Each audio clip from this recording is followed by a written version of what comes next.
As a beauty therapist, I see lots of issues with clients' feet, from sore arches to heel pain, and it often comes down to wearing the wrong footwear. Lately, I've been wearing the Margot 3.0s every day in my studio. They are from VIVAIA, a sustainable footwear brand built around eco-friendly design and responsible materials. They're lightweight, flexible, no rubbing, and cushioned enough that my feet are not aching after a long day's work. The Margot 2.0 flats received APMA acceptance, and the 3.0 is the upgraded version, so you're getting podiatry recognised comfort with even more improvements. With their high rebound pouring insole and supportive arch, you get zero stiffness. Even after 18,000 steps, my feet still feel amazing. If you want stylish shoes that genuinely support you, the Margot 3.0 is worth trying. Don't forget to use my code before it expires. Head to the link in my description below to get 12% off the first 3 days, then 10% off after that. The VIVAIA styles sell out fast, so check stock now and grab yours while you can. Thanks so much VIVAIA for sponsoring this video. Hey baby girls, if your heels are dry, cracked and covered in calluses like this, then stay to watch this transformation. And yes, I am going to completely restore these feet to this, and I'm going to show you exactly what products I use, what they do and why they actually work. I always think it's such a lovely touch to start by soaking the feet. A lot of people try to tackle hard skin when it's dry and firm, but honestly it's so much easier to soak and exfoliate the feet first. And you can use any exfoliator really, a foot scrub, a body scrub, even a face exfoliator. The one I'm using today is actually a Before Facial Enzyme Peel.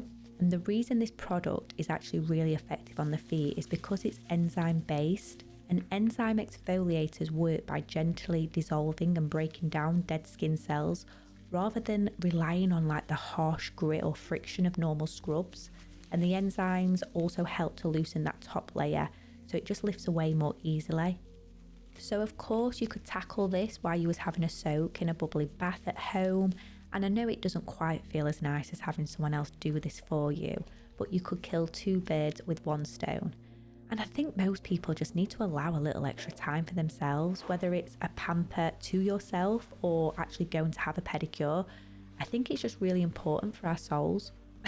I didn't even realise what I just did there, but no pun intended. So you can already see how the enzyme exfoliator has already started to make that skin flaky and soft. But my next step is I'm going to apply a 42% urea cream. Now this is a type of cream that can actually be used in so many different ways, but this is my method that I find most effective. I apply it nice and thick all over the soles of the feet, really layering it onto those extra thick built up areas like the heels and the balls of the feet. And you don't want to be shy with it. The thicker the layer, the better it works.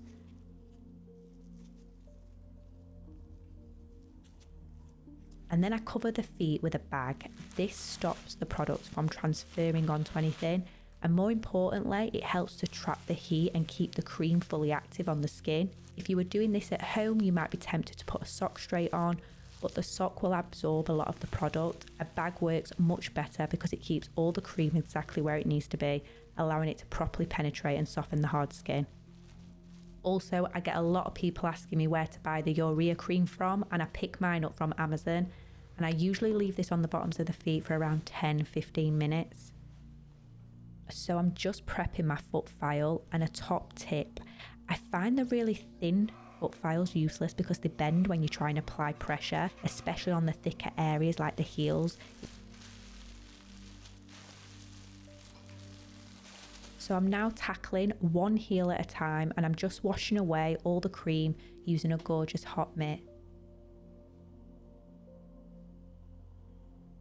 And you will already start to notice how much softer your foot will feel just after the cream alone. But we're not stopping there. We're now going to start tackling that hard skin using our foot file. And my mask is going on because, girl, I do not want to be eating your foot dust, and the amount of dust that is created when you start doing this is actually crazy. You almost find that it feels really soft when you first start using the foot file, like the skin almost feels like there isn't much grit to the bottoms of the feet because the cream has already softened that area. But after a minute or so of working the foot file back and forth, you'll start to notice and you'll start to feel that hard skin coming off. And honestly, it's just so satisfying. So believe it or not, there's not actually that many people out there offering this kind of treatment as a proper service. There are things like luxury spa pedicures and paraffin wax treatments, but you usually find they're more focused on painting the toenails rather than actually treating the heels and the bottoms of the feet. Honestly, you're probably best going to a chiropodist and asking if they offer a more spa-like experience. And the product I just sprayed was just some cordially hydrating grape water. And then you want to lock in more moisture, and I'm using my Augustinus Beta facial oil. You don't have to use something as expensive as this. You can use a foot oil, you can use a facial oil, a body oil, even a thick moisturizer. But I just want to trap in all that moisture, and that can be hydrating whilst I work on the other foot.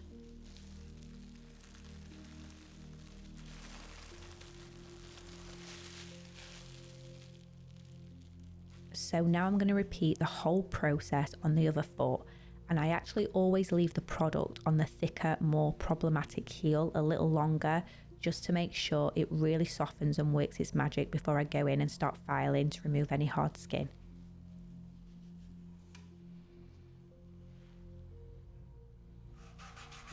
Okay, slightly going off topic here, but I don't even know why I wore this top, because one of my biggest insecurities right now is my back. Since coming off the contraceptive pill about 14 months ago, I've had really bad back acne, which has left me with like a lot of scars, breakouts, and still some spots.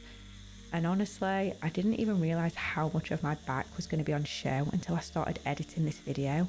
And if I'm being totally honest, I didn't even want to post this video because I felt so insecure. But you know what? I'd be a hypocrite if I didn't post this, because I've got people who come to me who are really embarrassed about their feet but are still willing to put them on YouTube. So I guess this is a lesson for me to get over myself and accept that it's completely normal. Perfection isn't real, and showing people we've all got spots, we've all got hard skin on the bottoms of our feet, and it's totally normal. And on that note, these feet are already starting to look brand new. I'm just going to put a few drops of Augustinus Beta facial oil into those heels, let that sink in, and then we're going to move on to my favourite part, the paraffin wax. So if you prefer, you could actually use a foot mask first and then layer the paraffin wax on top. But I usually like to use an oil, and then today I'm going to saturate the feet with some Elizabeth Arden 8-hour hydrating spritz, and then I'm going to layer on my paraffin wax.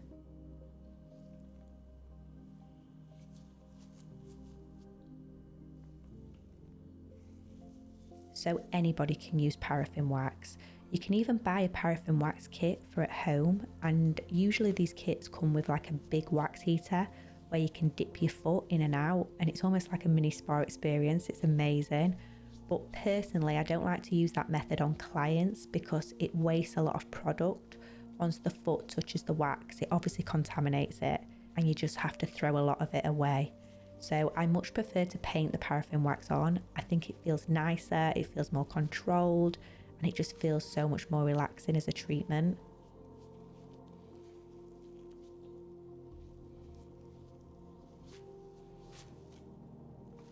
I then just wrap the foot with a bag to stop the paraffin wax from cracking and help lock in that moisture and heat.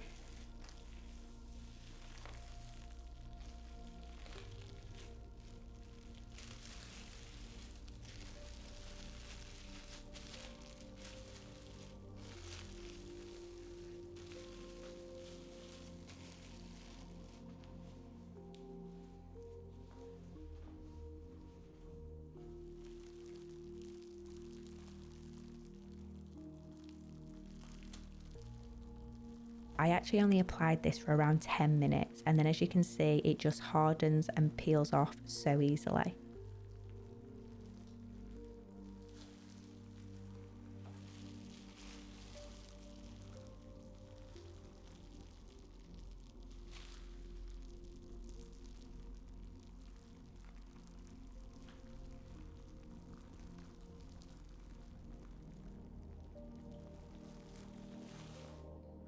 I'm then just going to take some hot towels to make sure there is no wax left on the feet. You don't always have to do this step. Some people like to leave all that oil on the skin because it's so nourishing, but I'm planning to apply more products after. I just want to make sure it's all nice and clean so I can perform a foot massage. So the hard work of the foot restoration is done, but the treatment isn't over yet. I'm now going to apply Copper Dew body oil to the feet and give them a good massage. Even massaging your own feet has so many health benefits. It stimulates circulation, helping blood flow to those muscles and joints, which can reduce swelling and fatigue. It also relieves tension and relaxes the nervous system, so it can actually help you feel calmer overall. Plus, massage helps your muscles and connective tissue stay flexible and can even improve your range of motion, all while keeping your feet soft and nourished from the oils and creams. So even if it doesn't feel exactly the same as professional massage, taking a few minutes to do this yourself is still a really good thing for your feet and overall well-being. Oh, I've got something even better. If you live with a partner or a family member, then show them this video so they can pick up some tips and tricks, and they can even give you a gorgeous foot massage, or you can even take it in turns and do each other's. It's a lovely way to relax together, and you cannot beat a foot massage.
So here's a reminder of what the feet looked like before. There was a pretty deep crack and lots of layers of hard skin. Now, just look at the difference this treatment has made. We haven't completely removed the crack, but I think it's safe to say these feet look so much healthier and smoother. Let me know what you think in the comments below. Please don't forget to like and subscribe if you enjoyed this video, and I'll see you in the next one. Bye!